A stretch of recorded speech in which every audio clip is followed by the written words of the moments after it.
right? Yeah. Dopamine is not an infinite resource that you have.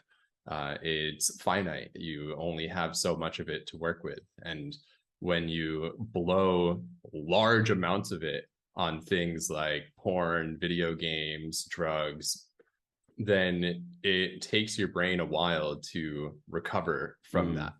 And while you're recovering, you have less dopamine that you can put into things that really matter and that move your life forward, right? So that's kind of a core more part of scientific my way to share it as well, I think, for the naysayers. yeah and I totally get it, right? I'm someone who really likes to understand the science behind something as well. And that's how it works. You only have so much dopamine, and so when you reclaim it by cutting out some of these really big sources of stimulation, again, porn, video games, drugs, scrolling social media all day every day, even just by simply reducing these behaviors, you will find that you have a lot more dopamine available that you can put into a lot of other things that are more beneficial. Here's part of the secret. Your brain is always comparing its options based on stimulation level, right? So for example, if you play a lot of video games, that's like really, really high level stimulation. And so when you have a little bit of free time on your hands and you're like, what could I do with this time? I could clean my room, I could go to the gym, I could read a book, I could watch Netflix, or I could play video games. Well, unfortunately, the first few things that I mentioned there are very low level of stimulation. Video games and Netflix are way up here. And so if you've been doing a lot of those things on a regular basis, when your brain is presented with several different options that it can go for, it's just going to pick the most stimulating one most of the time. And that is part of the source of low motivation for people whose habits are all out of whack, and they find that they struggle to do these self-care sort of things. Well, yeah, your brain is just picking the most stimulating thing by default, and self-care stuff is by its nature a lot less stimulating. For sure. So if you want to feel more motivated to do things that are good for you, you really just need to cut back on some of the really highly stimulating things that are not as good for you, and you're going to feel your motivation go up. For sure. I think that's a really good point. And again, for people who are, if you're a high performer, and hopefully as a man, you'd want to be a high performer, regardless of the field that you're in, you want to be able to perform at your optimum capacity. That's a really great way of relaying this idea to those particular individuals. I always say, and I like how you use the opposites of comparison there. I like to call them like reference points. So I always say to people, you have to be careful about what you allow yourself to experience, because it's difficult to erase memories. It's very, very difficult. And I've always made this running joke that, there's a reason I can't allow myself to try heroin. And the reason is that I would love it. And I would, I would probably, lose my house, my possessions, and I would just continue chasing that.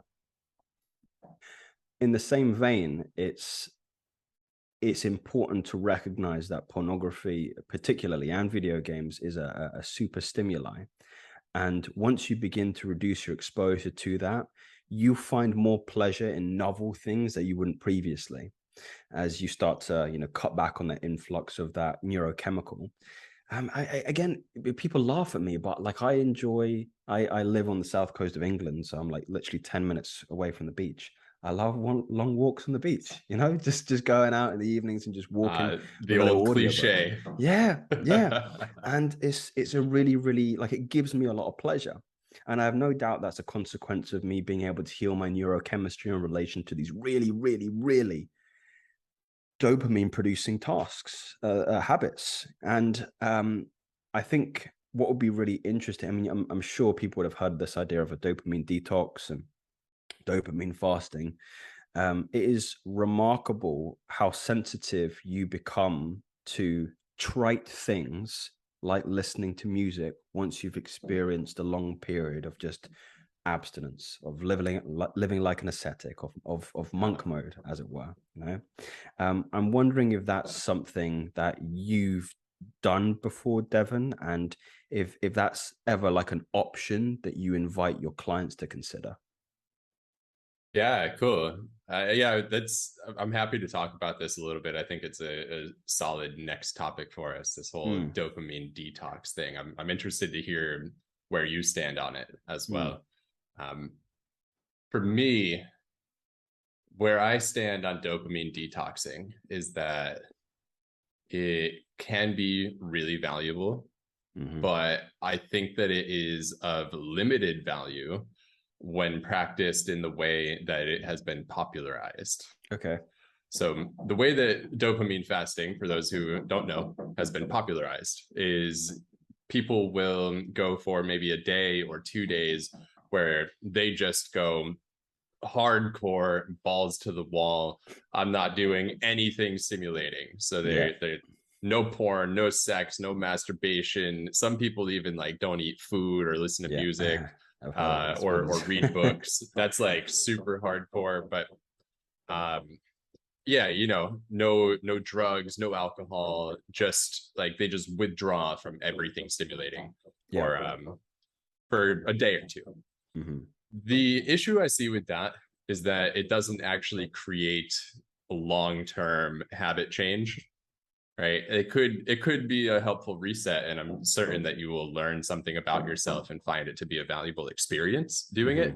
Mm-hmm. Mm-hmm. But what I've found much more valuable in my own life and also in the lives of my clients who I do recommend this kind of stuff to is just seeking to create a kind of lower dopamine lifestyle, Mm, right? mm. So That sounds a lot more instead of, sensible.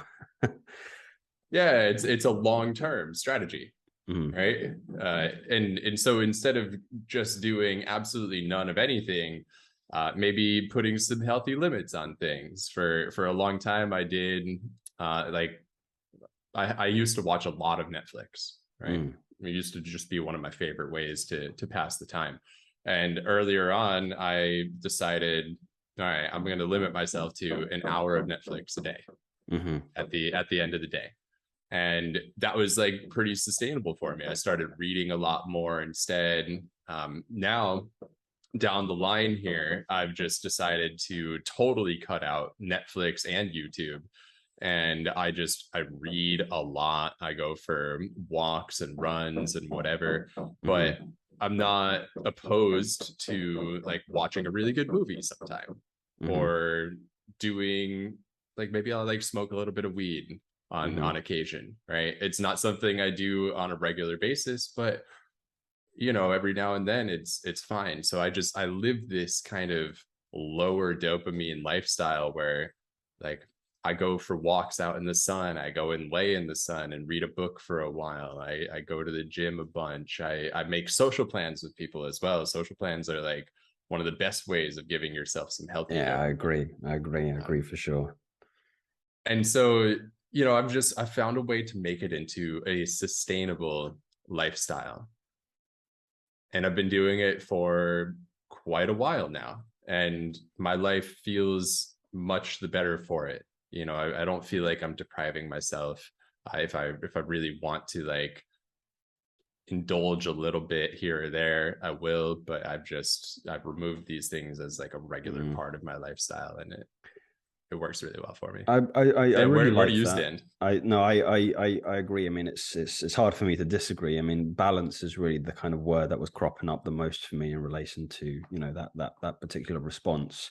And again, I think on occasion, through Twitter, through YouTube, through Instagram, I can maybe portray myself as being very austere in my beliefs and not flexible, which I don't like. But I suppose That's it part of the goes into game, isn't it? yeah, it goes into the marketing. You have to be polarizing, don't you? At some on occasion.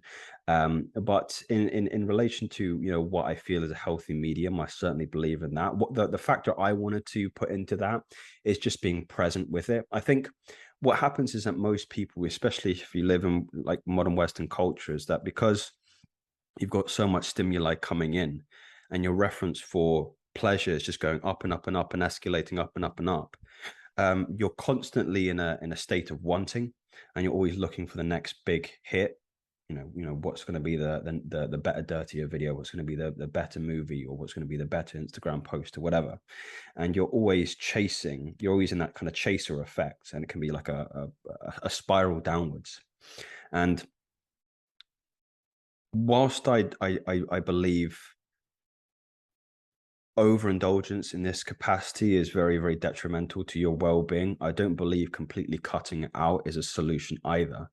I believe in mindfulness in these moments. I indulge. I indulge in some of the some of the tricks and traps some of these more, what would you say, polarizing individuals would say. But one of my favorite things to do after a hard day's work is have a couple glasses of wine. And it's I don't want to go down the route about having a good relationship with these things because it's very, very cliche. But what I wanted to share is I'm just being present when I'm doing it. Like when I'm enjoying a glass of wine, that's the key word, is enjoy it. Enjoy it.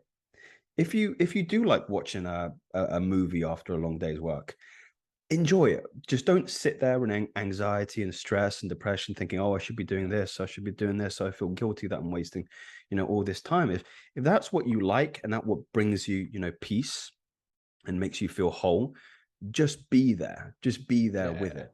Awesome. I think that's really, really important. Can I Please, I'd love to build get on this that out. idea a little? Yeah, I think that's a really important point.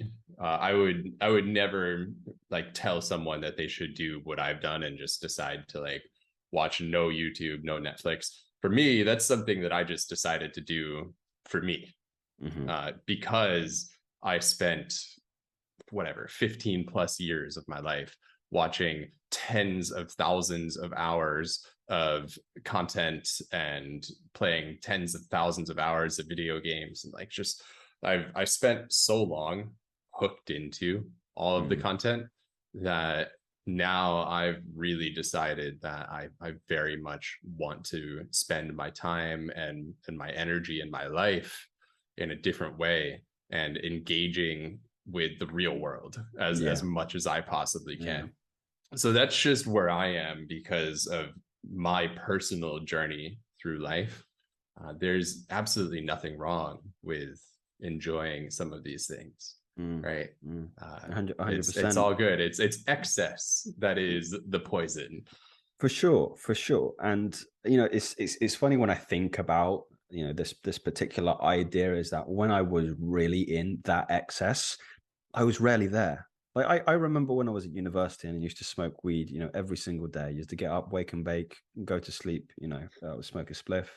And it became such a habit that, I recall moments where I'd walk back in and like see the rest of my flatmates, and I felt like I didn't even, smoke it. Like it's such a weird thing to think about now, but I was never present for like my whole of second and third year. It just ran through my fingers. And I look back and I asked my friends, my old flatmates, I was like, I was so just in that chaser effect that I never really just paused to drink in the moment of, living with some great people, some great personalities, good social circle, meeting new people, enjoying, the day to day. I mean, I remember big, like cool social events I would pass up just so I could, smoke weed inside, and it's again, I've done that period of my life. Maybe again, the relatability factor of what you just said. So I've explored that.